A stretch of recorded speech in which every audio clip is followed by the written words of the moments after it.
आपण काही एक विचार मनामध्ये ठेवून तो या समाजामध्ये प्रस्थापित करत, समाज संघटित करत, भारताच्या सुवर्णयुगाचं स्वप्न पाहत पुढे निघालो आहोत.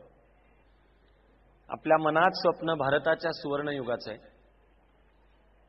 हे नव सुवर्णयुग, ज्याला आपण नव हिंदवी स्वराज्यही म्हणूयात,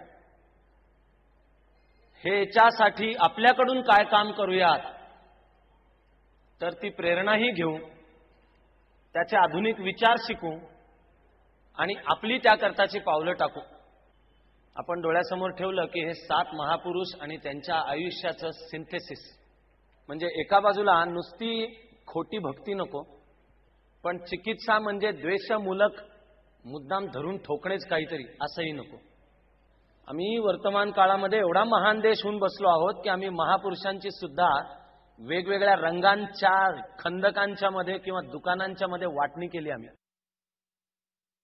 आपल्याला म्हणायचं आहे की महापुरुषांच्या कार्याची ही रंगांच्या दुकानांनुसार केलेली वाटणी आपल्याला मंजूर नाही. या सगळ्यांनी देशाच्या समोरच्या त्या वेळच्या प्रश्नांशी जो संघर्ष केला त्यातनं आपल्याला शिकायचंय. हे जे तुमचे आमचे ही वाटणी आहे ही बदलून टाकायची आणि आज राष्ट्रीय जीवनाकडे पाहताना एक दुभंगपणा दिसतो, तो मिटवण्यासाठी काम करायचं. तो दुभंगपणा म्हणजे एका बाजूला काही संस्था, संघटना, विचारधारा, रंग, झेंडे, खंदक, दुकानं ही मुख्यतः राष्ट्र, राष्ट्रीयत्व या भाषेत बोलतात.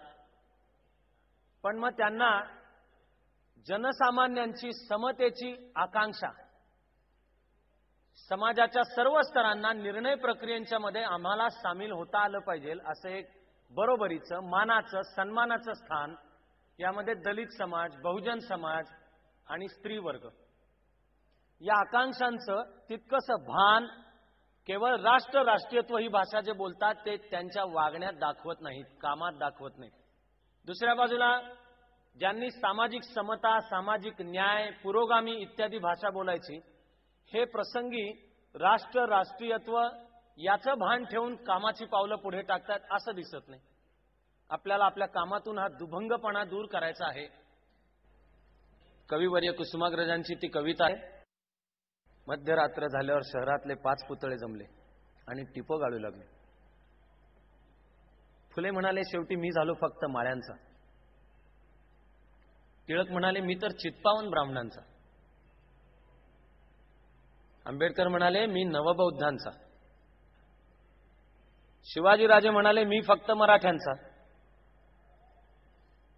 गांधीजी म्हणाले, तरी तुमचं बरं आहे.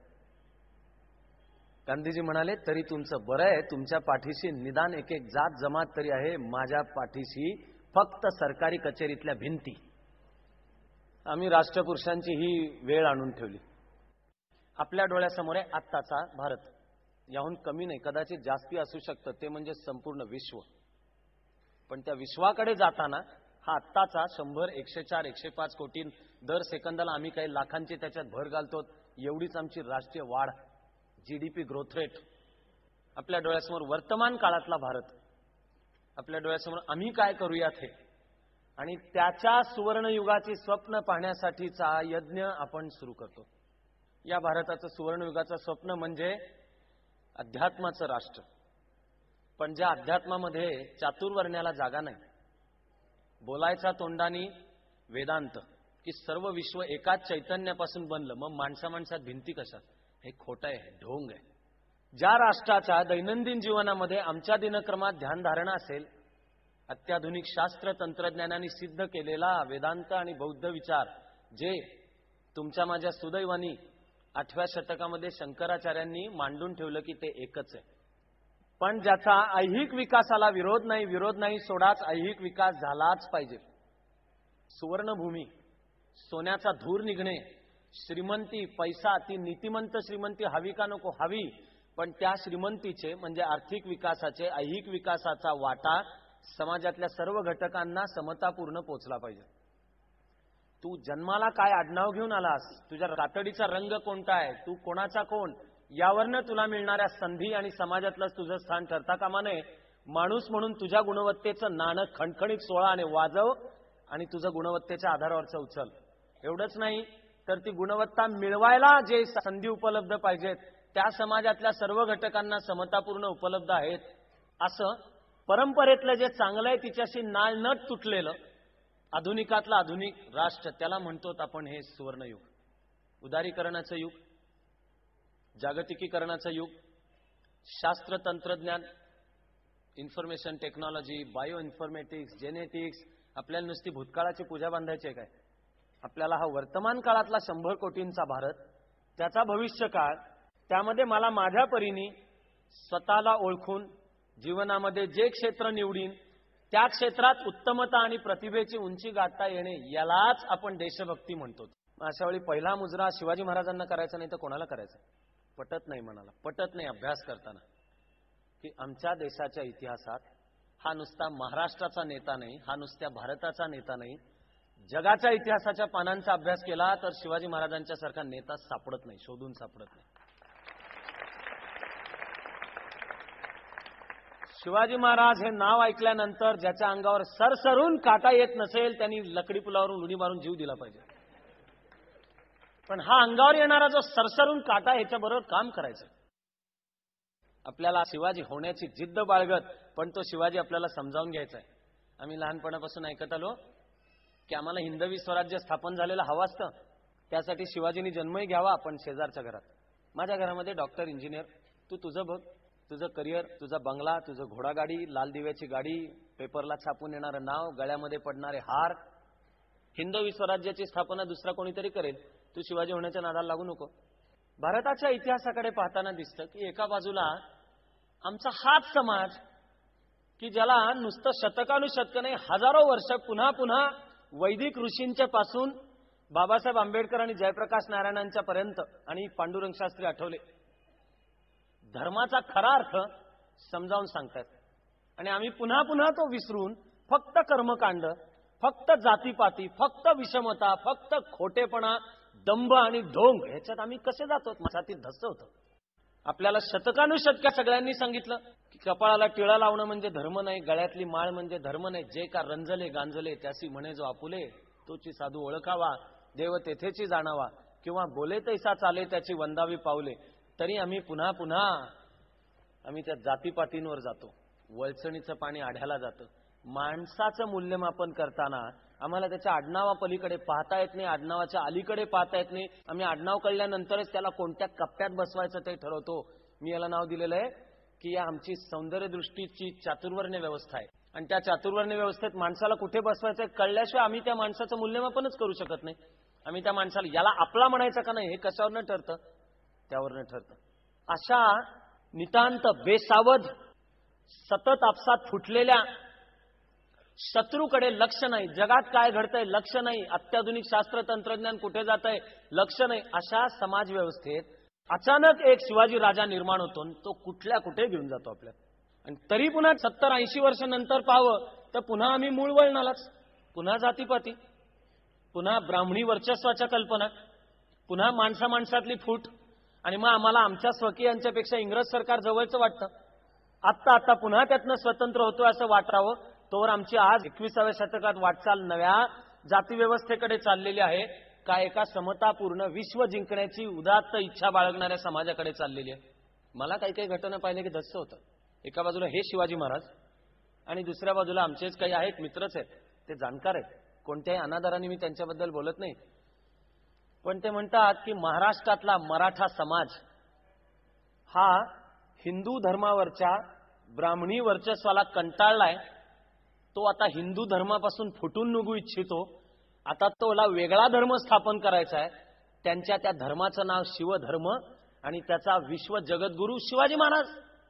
आणि शिवधर्म म्हणून वेगळा स्थापन करू याच्या आता ठिकठिकाणी बैठक होतात, बातम्या येतात. आमच्या कॅबिनेटमध्ये अनेक मिनिस्टर सुद्धा त्याला जाऊन उपस्थित राहतात. आम्हाला आणखीन फाटाफूट वाढवायची आहे का एकात्म एकरस हिंदवी स्वराज्याचं स्वप्न? आपल्याला अरे कोणता शिवाजी रे, तो डोळ्यासमोर आपल्याला ठेवला पाहिजे. एका बाजूला हिंदवी स्वराज्याचं हे स्वप्न पहा, आणि हे हिंदवी स्वराज्याचं स्वप्न आहे अस्सल दस्तऐवजांच्या समकालीन भाषेत सिंधूच्या उगमापासून कावेरीच्या त्या तीरापर्यंत हिंदवी स्वराज्य हे तो श्रींची इच्छा. अहद पेशावर तहत तंजावर, शिवाजी महाराजांना काय भोसल्याची जहागीर निर्माण करायची होती काय? पुण्यापासून जुन्नर पर्यंतचं टिचभर राज्य वतनदारी विजापूरच्या आदिलशाला कुर्निसात करत का शिवाजी महाराजांना मराठा नावाची जी जात आहे त्याचं राज्य निर्माण करायचं होतं? समर्थ रामदासांनी मराठा तितुका मेळवावा, महाराष्ट्र धर्म वाढवावा, जिकडे तिकडे म्हणले. तो कोणता मराठा? तो आम्ही आमचं राष्ट्रगीत जर लक्षपूर्वक म्हणत जरी असलो, गुरुदेव टागोरांनी सांगून ठेवलेलं, त्यात महाराष्ट्राचं वर्णन काय आहे? पंजाब, सिंध, गुजरात, मराठा, संपूर्ण महाराष्ट्र म्हणजे मराठा. महाराष्ट्राबाहेर गेलं, IASच्या अकॅडमीमध्ये मसुरीत मित्रांशी बोलत असलो तर त्यांचं तर गृहीत असतं की महाराष्ट्र म्हणजे मराठा, महाराष्ट्रातले सगळे म्हणजे मराठा. आता नाही, एक शिवधर्म वेगळा फुटून निघायचं, वेगळा धर्म स्थापन करायचा, जातीपातींच्यावर फोडायचं. मग आम्ही कोणाची नावं घ्यायची? आमची ती लायकी आहे ती नावं घेण्याची असं म्हणायचं का? हिंदवी स्वराज्याचं स्वप्न. शिवाजी महाराजांनी तुम्हाला मला हे जे स्वप्न दिलं, यांनी शिकवलेल्या तर अनेक गोष्टी आहेत, पण अत्यंत मोलाची गोष्ट आहे की महाराष्ट्राचं मराठी पण निदान अखिल भारतीय विचार करण्यात आहे, खरं म्हणजे जागतिक. आपण या महाराष्ट्राचा प्रारंभ जिथे झाला असं समजतो ते पसायदान ज्ञानोबांनी आम्हाला शिकवलेलं ते अवघे विश्वची माझे घर सांगतं. इतिहासाचा विद्यार्थी म्हणून अभ्यास करताना मला हे विसरता येत नाही की ज्ञानोबा जेव्हा अवघे विश्वची माझे घर आणि जो जे वांछिल तो ते लाहो सांगत होते, त्याच्या 3 वर्ष आधी अल्लाउद्दीन खिलजीची स्वारी झाली होती, देवगिरीचा पराभव झाला होता, लुटालूट झाली होती, हत्या झाल्या होत्या. रामदेवराव यादवांनी स्वतःची मुलगी अल्लाउद्दीन खिलजीला पत्नी म्हणून दिली होती, तिचं धर्मांतर झालं होतं. 350 वर्षाच्या त्या अंधारातून बाहेर पडायला शिवाजी महाराजांचा जन्म व्हावा लागला. अंतःकरणातलं पसायदान विसरायचं नाही, पण म्हणून एक बावळट, बेसावध, असंघटित आणि आपसात फुटलेला समाजही व्हायचा नाही. ही ज्ञानोबांची पण देणगी आहे, शिवरायांची पण देणगी आहे, संपूर्ण हिंदुस्थानचा विचार. अन्यथा भारताच्या इतिहासाकडे पाहताना दिसतं की त्या पूर्वीची जी भारतावर झालेली आक्रमणं आहेत, त्या प्रत्येक आक्रमणाच्या वेळी अखिल भारतीय विचार मांडून काम करणारं कोणी ना कोणीतरी निघालं. त्यांच्या मनात भारताची म्हणून जी व्याख्या होती ती सुद्धा उत्तरेला हिमालय आणि दक्षिणेला महासमुद्र याच्यामधला भारतीय तत्र संतती हा भारत. नाहीतर मी शैक्षणिक कामाला ज्याचं नाव दिलं जाणीवपूर्वक, त्याला काय पडलेलं होतं? तो भारताच्या पूर्व टोकाला असलेल्या एका साम्राज्याच्या दरबारामधला सरकारी नोकर. त्यांनी पाहिलं राजसत्ता भ्रष्ट आहे, दुष्ट आहे, चारित्र्य शून्य आहे आणि सीमेवरून पलीकडून, ते कुठं होती सीमा? वायव्य सरहद्द तक्षशिलेच्याही पलीकडे एक नवीन आक्रमण येतंय ग्रीकांचं. चाणक्यांनी सावध करायचा प्रयत्न केला, राजसत्ता सावध होत नाही म्हणल्यावर त्यांनी ठोकरून दिलं, जंगलात राहिला, काट्याकुट्यांच्या मध्ये राहिला. आजच्या भाषेत बोलायचं तर खरं म्हणजे बहुजन समाजाला हाताशी धरलं. चंद्रगुप्ताच्या वडिलांचा पत्ता नाही आणि चंद्रगुप्ताची आई दासी आहे, तो सम्राट होण्याच्या आडवा आलं नाही ते. पण ते स्वप्न होतं ग्रीकांना सुद्धा भारताच्या सीमेच्या पलीकडे फेकून देऊ. पुढे शक, कुशाण आणि हुन या सर्वांच्या वेळी भारताचा विचार करून त्यांना वायव्य सरहद्देच्या पलीकडे फेकून देऊ असं म्हणणारं राजकीय विचार म्हणजे भारत नावाची संकल्पना जिवंत होती. समुद्रगुप्तांनी दक्षिण दिग्विजय केला आणि ज्याला त्याला राज्य परत दिली. सॉव्हरिनिटी, सार्वभौमत्वाच्या संकल्पना वेगळ्या होत्या, पण सांस्कृतिक दृष्ट्या या राष्ट्राच्या एकत्वाची सूत्र तेव्हापासून अस्तित्वात होती. ही आधी आलेली सर्व आक्रमणं जी होती याचा ह्या देशांनी 2 प्रकारांनी पराभव केला. एक प्रथम लष्करी तर केलाच केला, पण लष्करीपाशी थांबलं नाही. हे आलेले सगळे ह्या समाजाचे घटक बनून गेले. त्यांनी इथली संस्कृती, इथला धर्म, इथली व्यवस्था आपली मानली. ज्या शेवटच्या शक राजाशी सातवाहन राजाचं युद्ध झालं त्याचं नाव आहे रुद्रदामन. तो शंकराचा भक्त होता. पण 8व्या शतकापासून जी आक्रमणं चालू झाली तिथून या देशाचं रूप बदललेलं होतं. या आक्रमणांना नाव इस्लामिक आक्रमण द्या किंवा वर्तमान काळातलं शत्रुत्व वाढू नये म्हणून वाटल्यास त्याला अरब आक्रमण, मग पठाणांचं आक्रमण, मग तुर्कांचं आक्रमण म्हणा. पण निश्चितपणाने या आक्रमणाचं स्वरूप आधीच्या सगळ्या आक्रमणांच्या पेक्षा वेगळं होतं. ग्रीक शक कुशाणहून आले. मिनॅंडरनी अयोध्येपर्यंत आक्रमण केलं. शेवटचा मौर्य राजा दुर्लक्ष करतोय म्हणून पुष्यमित्र शुंगाने त्याला मारलं. मिनॅंडरचा पराभव केला, पण मिनॅंडरनी बौद्ध धर्म स्वीकारला. तो झाला राजा मिलिंद. आणि बौद्ध भिक्षूशी त्याचा जो संवाद आहे त्याचा ग्रंथ तत्वज्ञानाचा म्हणून प्रसिद्ध आहे तो मिलिंदपन्न. कुशाणांचा तर लष्करी पराभवही बहुधा करावा लागला नाही. त्यावेळच्या मध्य आशियातलं सर्वात बलाढ्य राज्य होतं राजा कनिष्क, कुशाण सम्राट कनिष्क. हुन त्यांचा गुप्त सम्राटांनी पराभव केला, नंतर यशोधर्मांनी पराभव केला. आज आमच्या देशाकडे बघताना सांगता येत नाही की या समाजव्यवस्थेत आले चर्चक कोण, कुशाण कोण, होऊन कोण. एक समाजशास्त्रीय सिद्धांत आहे की राजपूत म्हणजे मूळ आक्रमक जे शक होते ते म्हणजे म्हणे राजपूत, पण दाखवता नाही ते.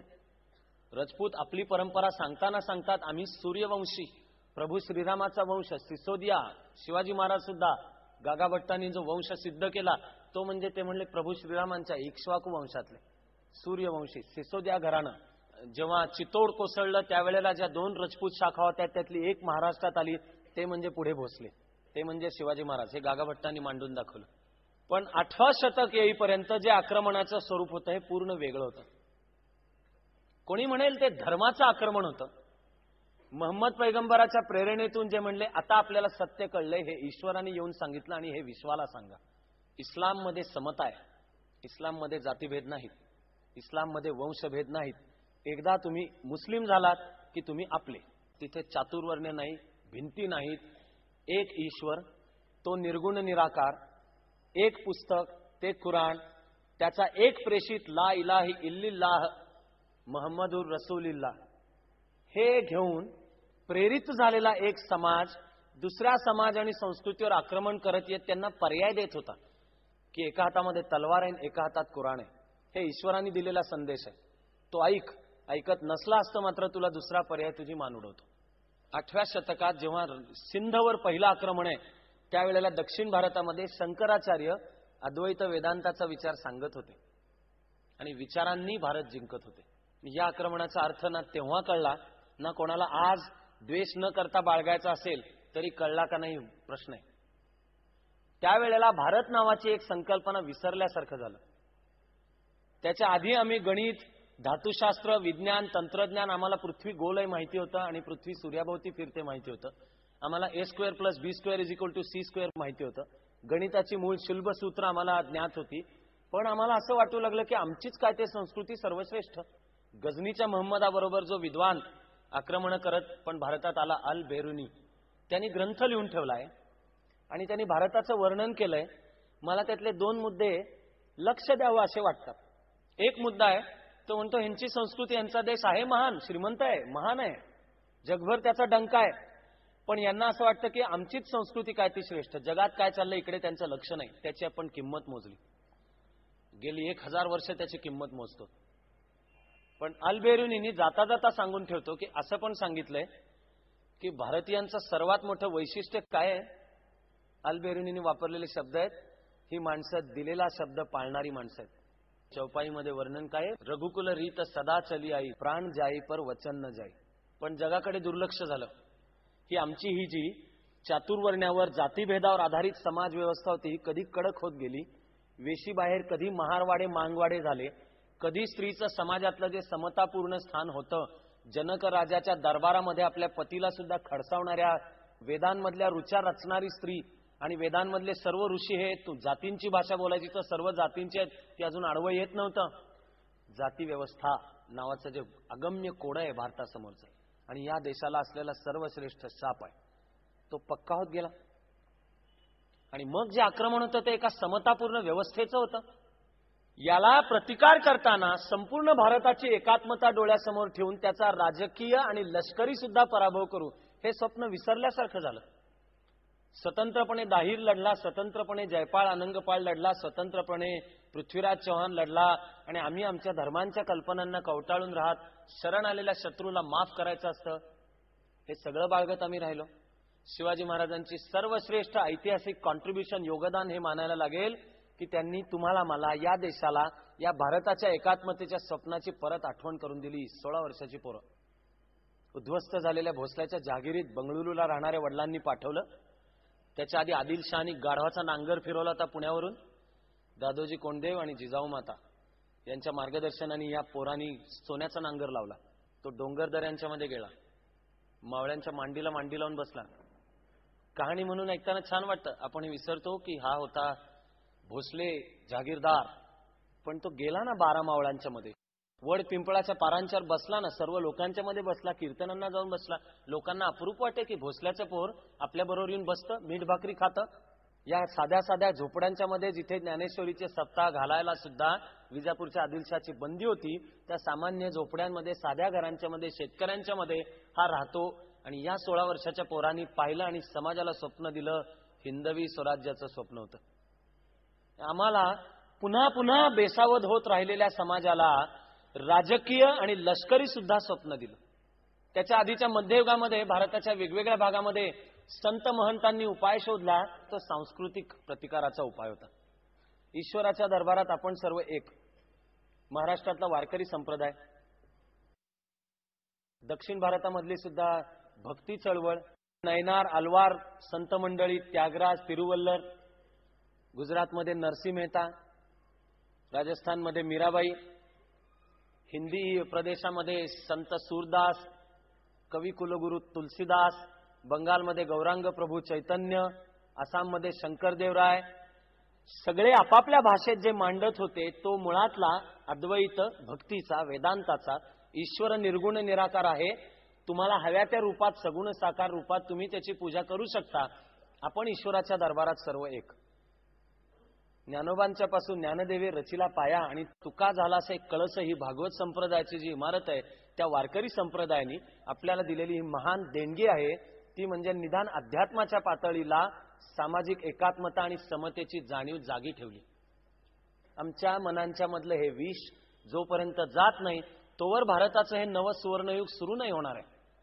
या महाराष्ट्राच्या भूमीची मशागत वारकरी संप्रदायाने करून ठेवली होती. त्यांनी शिकवून ठेवलं होतं की पंढरपूर तिथे नाहीये, विठोबा तिथे नाहीये, ठाईचं बैसोनी करा एकचित्त, ईश्वर अंतःकरणात आहे.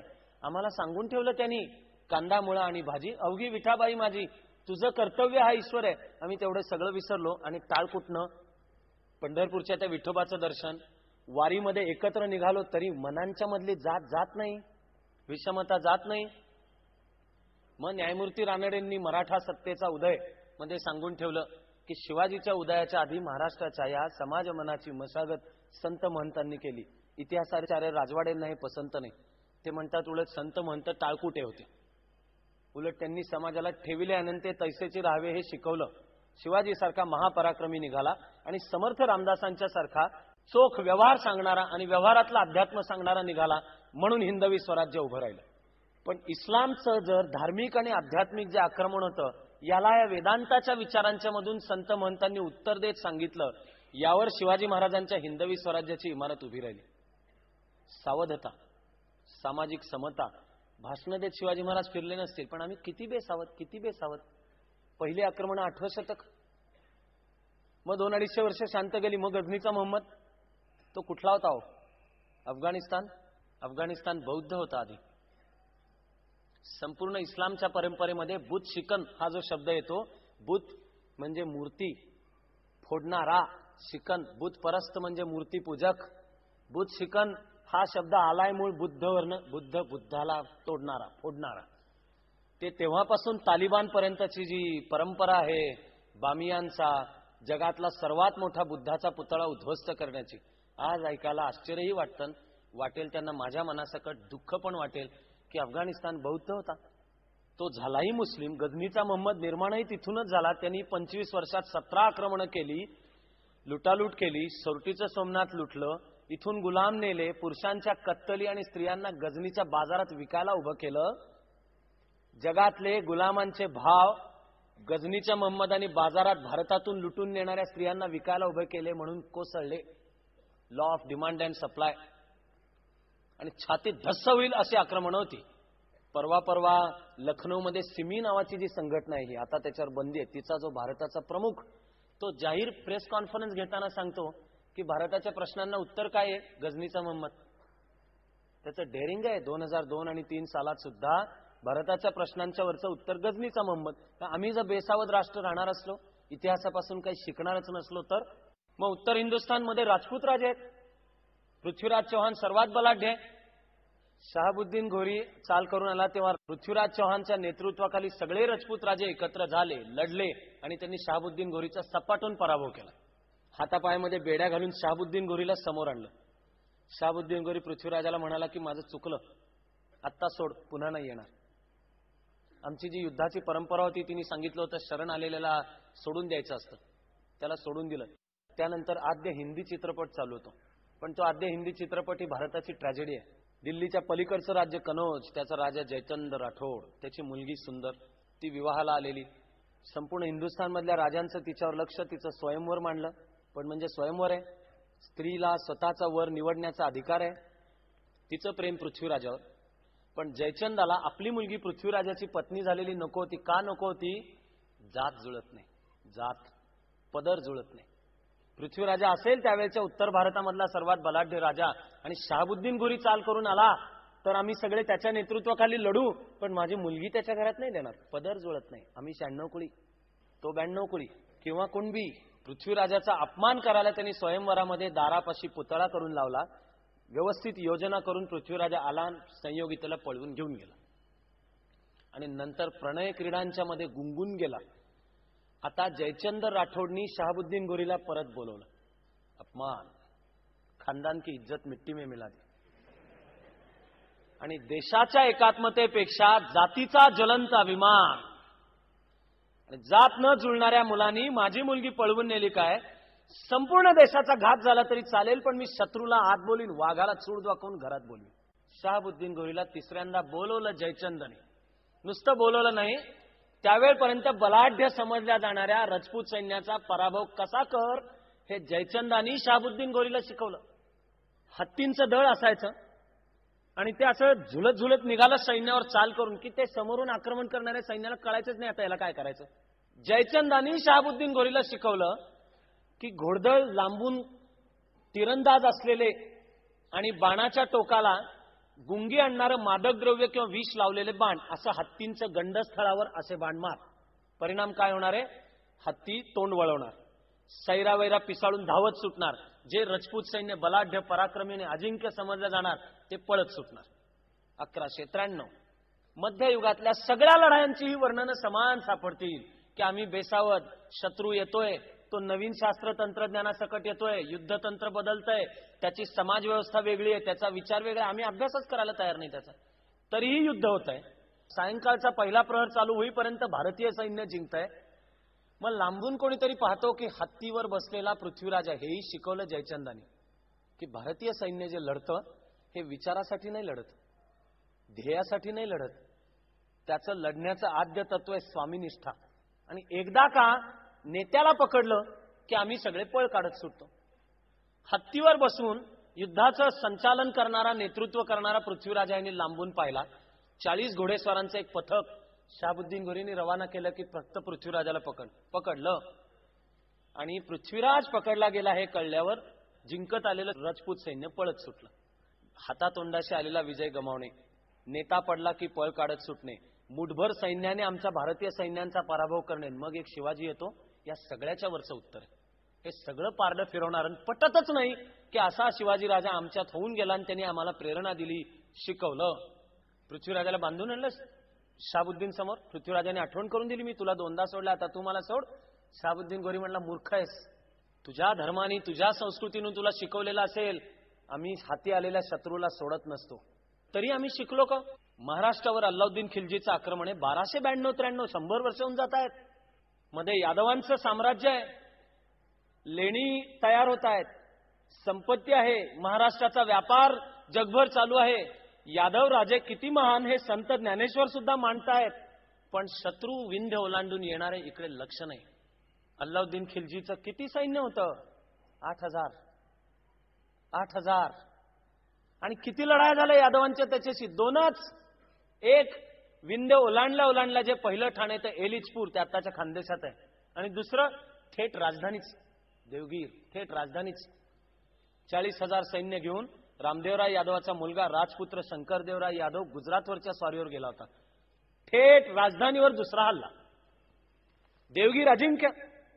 किल्ल्याचे दरवाजे लावले की मुलगा तिकडून सैन्य घेऊन येईपर्यंत किल्ला लढवू. 2-4 दिवसात रामदेवरायाच्या लक्षात आलं की किल्ल्यामध्ये जे अन्नधान्य शिबंदी म्हणून ठेवले ते अन्नधान्य नाहीच येत, मिठाची पोती. रामदेवराय यादव शरण गेला. किल्ल्याखाली वसलेली जी देवगिरी होती हिची लुटालुटा आधीच होऊन गेली होती. आपली मुलगी त्यांनी अल्लाउद्दीन खिलजीला दिली. ती मग नुसती दिलेली चालत नाही, तिचं धर्मांतर करावं लागतं. तिला झालेली सगळी मुलं धर्माने मुसलमानच व्हावी लागतात. ती पुढे खिलजी घराण्यातल्या अंतर्गत संघर्षात तीही मारली गेली. तिला जो मुलगा झाला तोही मारला गेला होता. अल्लाउद्दीन खिलजी जिंकला. मग शंकरदेवराव यादव सैन्य घेऊन आला.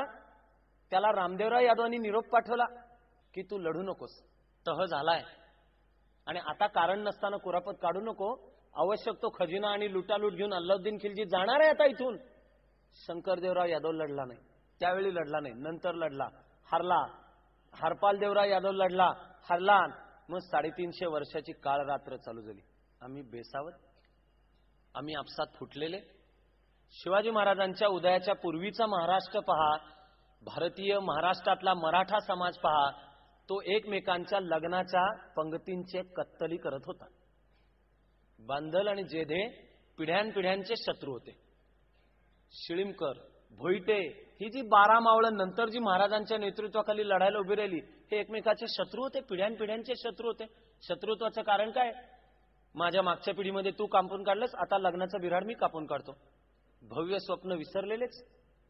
आदिलशहाला मुजरा करायला, कुतुबशहाला मुजरा करायला लाज शरम वाटत नव्हती. आज याचा दरबार तो सोडून त्याचा दरबार, तो सोडून त्याचा दरबार. राज्य व्यवस्थेचं कौशल्य होतं का नव्हतं? होतं ना.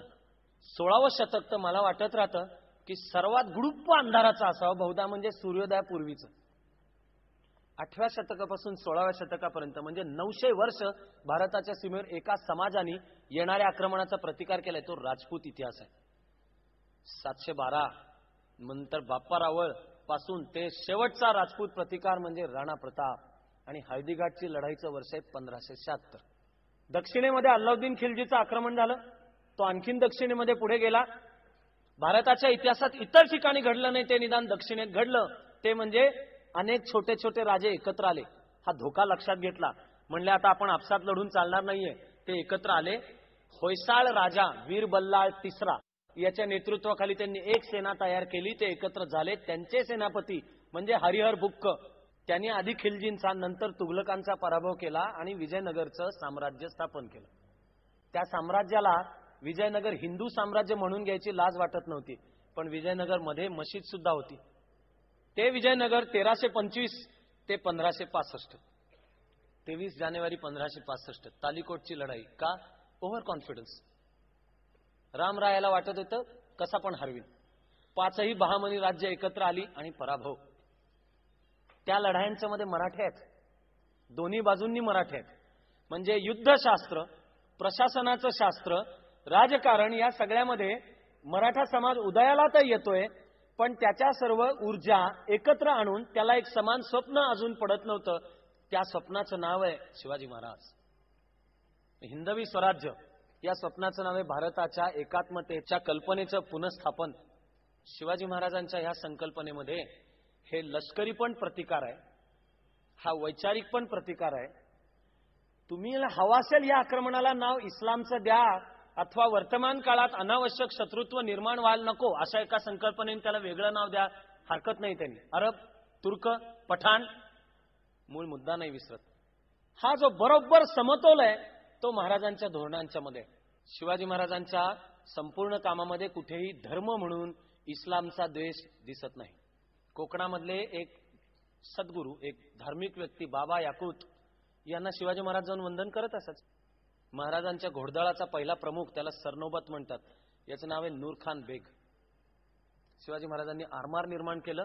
या आरमाराचा पहिला प्रमुख जो होता त्याचं नाव दौलत खान भंडारी. आग्र्यामध्ये महाराज निसटून गेल्यानंतर तिथे जो पाय चेपण्याचं नाटक करत बसला, ज्याच्या 42 पिढ्यांचा उद्धार औरंगजेबाने केला असता पण ज्यांनी शिवाजी कुठल्या रस्त्याने निसटून गेला हे सांगितलं नाही, तो होता मदारी मेहतर. 10 नोव्हेंबर 1659 अफजल खानाची भेट ठरली प्रतापगडाच्या पायथ्याशी. करार हा ठरला की 10 सैनिक दोन्ही बाजूंनी घेऊन यायचे आणि तरी ते 10 तीराच्या, एक बाण मारला तर जिथे पडेल तेवढ्या अंतरावर ठेवायचे. शिवाजी महाराजांच्या बरोबर जे 10 जण गेले त्या 10 मध्ये सिद्दी इब्राहिम. आणि मला एका गोष्टीकडे तुमचं लक्ष अधिक वेधायला वेळ दिलाच पाहिजे. आदिलशाच्या दरबारामध्ये प्रतिज्ञा करून निघाला. अफजल खानाचे शब्द, चढे घोडियानिशी घेऊन येतो. अफजल खान हा बावळट आणि पिक्चर मधले सलीम जावेदचे डायलॉग बोलणारा व्हिलन आहे असं समजू नका बरं का. अफजल खान जावळीच्या प्रदेशाचाही सुभेदार होता. अफजल खानाला सह्याद्री म्हणजे डोंगर, जंगल आणि शत्रूच्या सोयीच्या युद्धाच्या मैदानात जाऊन लढता कामा नये हे कळण्या एवढा तो हुशार सेनापती होता. अफजल खानाने पंढरपूर का लुटलं? विठोबाची मूर्ती पळवून न्यावी लागली तिथून, पण गाय कापली, पुजाऱ्याच्या तोंडामध्ये गोमांस कोंबलं, याची बातमी नंतर जाऊन प्रतापगडावर जे लपून बसलेला शिवाजी होता याच्यापर्यंत पोहोचेल अशी व्यवस्था केली. का केली? त्यामध्ये केवळ धर्म आहे का? इस्लाम या अर्थाने केवळ धर्म आहे का? इस्लामी अर्थाने केवळ धर्म नाही आहे. अफजल खानाला शिवाजीला ओढायचं होतं डोंगरातून बाहेर सपाटीच्या मैदानात, आणि काय केलं म्हणजे हा संतापेल तर महाराष्ट्राचं दैवत विठोबा, फोड ती मूर्ती, काप तिथे गाय, पुजाऱ्याच्या तोंडामध्ये कोंब, गोमांस, शिवाजी संतापाने वेडापिसा होईल आणि तुटून पडेल. शिवाजी गप्प. मग भोसल्यांचं कुलदैवत, महाराष्ट्राचं कुलदैवत तुळजाभवानी, ती पण फोडली, त्या पुजाऱ्यांची कत्तल केली, तरी शिवाजी राजा गप्पच. की संतापाने वेडापिसा व्हायचं नसतं. उलट शिवाजी पत्र पाठवतोय की मी घाबरलोय, मला माझी चूक कळली, आणि खरं म्हणजे मला यायचंय पण मी नुसता मीहून यायला पण मी घाबरलोय, तुम्ही इथं येऊन मला घेऊन जा. शांत बसतोय. म्हणजे लढाया गरम डोक्याने लढायच्या नसतात, नुसतं भाऊ खून लढायच्या नसतात. संतापाच्या तिरीमिरीमध्ये हातात तलवार घेऊन तुटून पडले आणि जिंकू किंवा मरू, नाही नाही, जिंकू आणि जिंकूच. मरण्यासाठी हौतात्म्याचं उदात्तीकरण शिवाजीच्या विचारात नाही. आम्हाला कोणीतरी शिकवतं की मोडेन पण वाकणार नाही, हा म्हणे शिवाजीचा बाणा आहे. चूक आहे. मोडेन पण वाकणार नाही हा शिवाजीचाही बाणा नाही, महाराष्ट्राचाही बाणा नाही. मोडायची वेळ आली तर तात्पुरता वाकीन, पण नंतर ज्याच्यामुळे मोडायची वेळ आली त्याचे तुकडे तुकडे करीन, हा मराठी बाणा आहे. हा शिवाजींनी शिकवलेला धडा आहे. मी घाबरतो, मला इथे येऊन घेऊन जा. आणि युद्ध लढायची ती जिंकण्यासाठी लढायची, नुसती हौतात्म्यासाठी लढायची नाही, ती थंड डोक्याने लढायची.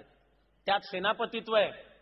एवढंही पुरेसं नाही ठरलं म्हणल्यावर अफजल खानाने त्याच्याच सेनेत होता महाराजांचा मेवणा, शिवाजी महाराजांची पहिली पत्नी सईबाई, फलटणच्या राजे निंबाळकरांची मुलगी, तिचा भाऊ.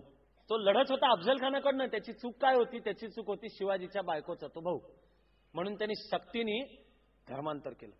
शिवाजी गप्प. काढायचा तेव्हा अफजल खानाचा कोथळा बाहेर काढलाच. आजपर्यंत महामूर्ख इतिहासकार आणि अनेक बुद्धिवंत तथाकथित चर्चा करत राहतात की शिवाजींनी विश्वासघाताने अफजल खानाला मारलं. म्हणजे अफजल खान बहुधा पत्ते खेळायला आला होता शिवाजी बरोबर. जो तुमचा शत्रू त्यांनी मारायचीच योजना केली होती, त्यांनी कट्यार चालवलीच. मग काही इतिहासतज्ञ उत्तर काढतात की नाही नाही बघा, शिवाजींनी पहिल्यांदा कोथळा नाही बाहेर काढलेला, अफजल खानाने कट्यार चालवली. म्हणजे पहिलं आक्रमण करणं म्हणजे काहीतरी चूक आहे, हेही आमच्या हिंदू मनाला कोणीतरी सांगून ठेवलेलं आहे. अरे बचावासाठी पहिलं आक्रमण. माझं म्हणणं आहे की अफजल खानाने कट्यार चालवलेली नसती तरी शिवाजींनी कोथळा काढला, हे बरोबरच केलंय. आम्ही आमच्या देशाच्या शत्रूचा कोथळा काढायला शिकलंच पाहिजे. आजपर्यंत चर्चा होत राहतात, त्याच्याशी काय महाराजांनी चर्चा करायला हवी. आमच्या रक्ताच्या कणाकणात असलेला बेसावतपणा. पण तरी मी केवळ ह्याकरता ही सगळी गोष्टीचा आत्ता नाही उल्लेख करत आहे. शिवाजी महाराज शांत बसतात. काढायचा तेव्हा कोथळा बाहेर काढलाच, आणि नंतर बजाजी नाईक निंबाळकरलाही शुद्ध करून घेतलं, पुन्हा हिंदू करून घेतलं. त्यावेळच्या हिंदू व्यवस्थेमध्ये एकदा बाटला की गेला. ही सिंहाची गुहा होती, तिकडे फक्त जाणारी पावलं दिसायची, येणारी नव्हती. शिवाजी राजा धार्मिक क्रांती करतोय. नेताजी पालकर महाराजांची फाटलं. आधी जाऊन आदिलशाहला मिळाला. औरंगजेबाला वाटलं हे सगळं नाटक आहे, म्हणून औरंगजेबाने फरमान सोडलं की त्याला पकडून माझ्याकडे पाठवा. नेताजीची ख्याती होती प्रति शिवाजी. त्याला पकडून नेलं, बाटवलं. त्याची पत्नी, त्याची मुलं यांना बाटवलं. याचं नाव झालं मोहम्मद कुली खान. याला पुन्हा सह्याद्रीकडे पाठवू नका म्हणून अफगाणिस्तानमध्ये लढायला पाठवलं. अशी 9 वर्ष गेली. आता औरंगजेबाला खात्री वाटली की आता काय हा पुन्हा शिवाजीकडे जाण्याची शक्यता नाही. आणि त्यावेळपर्यंत शिवाजीने औरंगजेबाच्या सगळ्या सरदारांचा सपाटून पराभव करून झालेला होता. मग आता शिवाजीचं युद्धतंत्र माहीत असलेला कोण, म्हणून त्यांनी या मोहम्मद कुली खानला पाठवलं. तो मोहम्मद कुली खान बुरहानपूरच्या मुक्कामावरून निसटला आणि तो पळून आला, महाराजांना भेटला. महाराजांनी त्याला गळा भेट केली. एकदा बाटलास तू बाटलास नाही म्हणलेले. महाराजांनी त्याला पुन्हा हिंदू करून घेतलं. तो नेताजी पालकर झाला. पुढे नेताजीचा काय उल्लेख आहे तर नेताजी, ज्याला हुजरातीची फौज म्हणतात, हुजरातीची म्हणजे स्वतः शिवाजी महाराजांच्या बरोबर लढणारी, हुजरातीची स्वतः छत्रपतींची सैन्य, तिचा तो प्रमुख होता. गोव्यामधून पुन्हा पुन्हा तक्रारी येत असत की कॅथलिक ख्रिश्चन मिशनऱ्यांचे अत्याचार गोव्यातल्या हिंदूंच्यावर चालू आहेत. आणि कोकणचा प्रदेश शिवाजीने जिंकून घेतल्यानंतर तिथले हिंदू महाराजांना पत्र पाठवू लागले की आम्हाला वाचवा. सावंतवाडीपर्यंत पोहोचलेल्या मराठ्यांच्या सैन्याने महाराजांचं एक पत्र त्या गोव्याच्या ख्रिश्चन मिशनऱ्यांच्याकडे पोचतं केलं. त्या पत्रात द्वेष नाही, पण बाटवा बाटवी करून सक्तीची धर्मांतर करू नका असं सांगितलं. तरीही बातम्या येत राहिल्या की गोव्यामध्ये सक्तीने बाटवा बाटवून हिंदूंना ख्रिश्चन केलं जात आहे. शिवाजी महाराजांनी फोंड्याच्या पलीकडे गोव्याच्या प्रदेशावर छापा घातला, 4 ख्रिश्चन मिशनऱ्यांना पकडून आणलं, त्यांना हिंदू केलं. आणि ते करून गोव्यामध्ये निरोप पाठवला की तुमचं तिकडे ते जर चालू ठेवाल तर इकडे मला हे करावं लागेल. याचा अर्थ द्वेषाला जागा नाहीये. मला तुम्हाला आठवण करून दिलीच पाहिजे की अफजल खान ज्या वेळेला विठोबाच्या मंदिर नासवत होता, तुळजाभवानी फोडत होता, गाय कापत होता, पुजाऱ्यांच्या तोंडात गोमांस कोंबत होता आणि बजाजी नाईक निंबाळकरला सक्तीने बाटवत होता, तेव्हा शिवाजी महाराजांचं जे टिचभर हिंदवी स्वराज्य असेल त्यातल्या एकाही मशिदीला हात लागलेला नाही. त्यात कुराणाचा कधीही अपमान झालेला नाही. महाराजांच्या हिंदवी स्वराज्यामध्ये निरपराध मुस्लिमांच्या कत्तली झालेल्या हे घडलेलं नाही. पण ज्याचा कोथळा बाहेर काढायचा त्याचा काढलाच. आणि उत्तर हे आहे. दुसरा असहिष्णू आहे, संकुचित आहे, म्हणून आपणही असहिष्णू संकुचित होणे नाही तर आपण कोणत्या जीवन पद्धतीचं रक्षण करायला निघालो हे लक्षात घेतलंच पाहिजे. एका बाजूला द्वेषही नाही पण दुसऱ्या बाजूला अनुनयही नाही असं शिवाजींनी इस्लामच्या आक्रमणावरचं उत्तर होतं. आपण याला नाव देतो शिवाजी मार्ग. आणि मला आजतागायत म्हणायचंय, आजही भारतातल्या हिंदू मुस्लिम प्रश्नाचं उत्तर असेल तर ते मी गेली काही मिनिटं बोललो ते शिवाजी मार्ग हे त्या प्रश्नावरचं उत्तर आहे. पण धर्मविचारातली लवचिकता, धर्माचा द्वेष नाही हे औरंगजेबाने स्वतः मांडून ठेवले बरं का, की शिवाजी शत्रूच्याही धर्माचा सन्मान राखतो, कुराणाचा अपमान करत नाही. आधी औरंगजेबाने काशी विश्वेश्वरावर घाव घातला आणि नंतर 1679 मध्ये जिझिया कर लागू केला.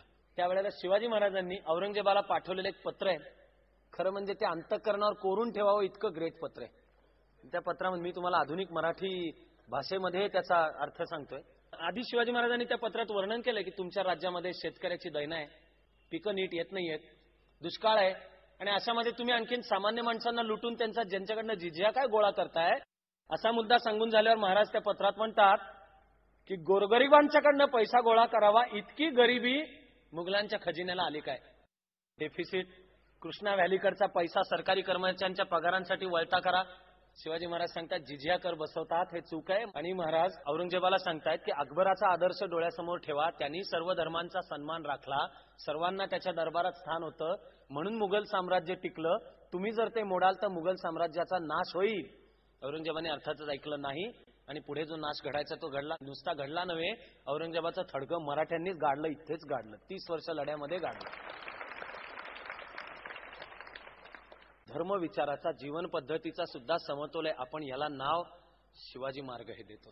वारकरी संप्रदायाने तयार केलेल्या विचारांच्या बेसवर समर्थांनी जी पायाभरणी केली असेल तिच्यावर आज आमच्या महाराष्ट्रामध्ये तरी आज वाद चालू राहतो की समर्थ रामदास हे शिवाजीचे राजगुरू होते का नव्हते. नसावेत. शिवाजी आणि समर्थ रामदास हे 2 समांतर वाटचाली आहेत. हिंदवी स्वराज्याची स्थापना कर हे समर्थांनी शिवाजीला सांगितलं हे ऐतिहासिक दृष्ट्या खरं नाही. महाराजांची आणि समर्थांची भेट केव्हा झाली, केव्हा तरी झाली असेल. नंतर कोणी म्हणतं 1672, कोणी म्हणतं आधी पत्रव्यवहार होता, कोणी म्हणतं ते विजापूरचा सरदार निघाला आहे म्हणजे पहिलं अक्षर घेऊन तयार होणाऱ्या ओव्या असं समर्थांनी शिवाजी महाराजांना कळवलेलं होतं. शाहिस्ते खानाच्या तंबूवर छापा घातल्यानंतर समर्थांनी प्रेमाने पण शिवाजीला रागवणारं एक पत्र लिहिलं होतं की तुम्ही स्वतः गेलात हे चूक आहे. तिथे जर काही घडलं असतं तर केवढ्याला पडलं असतं.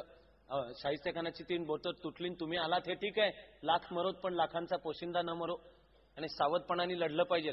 पण हा वादच मुळे अप्रस्तुत आहे, नुसता नाही तर जे आमच्या मेंदूंच्या मध्ये हे जे जातींचं विष भिनलेलं आहे त्याचंच लक्षण आहे. एका तर तथाकथित स्वयंघोषित अभ्यासकांनी मांडलं की समर्थ रामदास औरंगजेबाचे गुप्तहेर होते. 20व्या शतकातल्या सर्वश्रेष्ठ विनोदाचं श्रेय ह्या जोकला दिलं पाहिजे. पण महाराजांनी निर्माण केलेली सामाजिक एकात्मता आणि हिंदवी स्वराज्य म्हणजे रयतेचं राज्य ही संकल्पना निर्माण होते. शिवाजी महाराजांनी आपल्याला कुठपासून कुठपर्यंत नेऊन ठेवलं. पुरंदरची लढाई, मिर्झा राजा आले, दिलेर खान, थरारक लढाई आहे. पण मी त्यातल्या युद्धशास्त्रावर आत्ता तरी लक्ष देत नाहीये. दिलेर खान पण असामान्य सेनापती. त्यांनी शिवाजीचं बळ ओळखलं होतं किल्ल्यात आहे. किल्ले तोडा की शिवाजी तुटेल. मिर्झा राजांचा डाव होता किल्ले जिंकायला अवघड जाणार आहे. किल्ल्यांच्या भोवतीचा जो प्रदेश आहे ते शिवाजीच्या सगळ्या ज्या व्हेन्स आर्टरीज आवळा की शिवाजीच्या हिंदवी स्वराज्याचे प्राण कंठाशी येतील. म्हणून मिर्झा राजांनी फक्त सपाटीच्या प्रदेशामध्ये सैन्य पाठवलं. दिलेर खानांनी लक्ष दिलं पुरंदरवर. दिलेर खान पुरंदरवरच येणार हे लक्षात घेऊन महाराजांनी तिथे एक विशेष सरदार नामजद केला होता. तो होता मुरारबाजी. मुरारबाजी कोण? वाईट भाषेत सांगायचं तर कायस्थ, CKP प्रभू, बाजी प्रभू देशपांडे कायस्थ.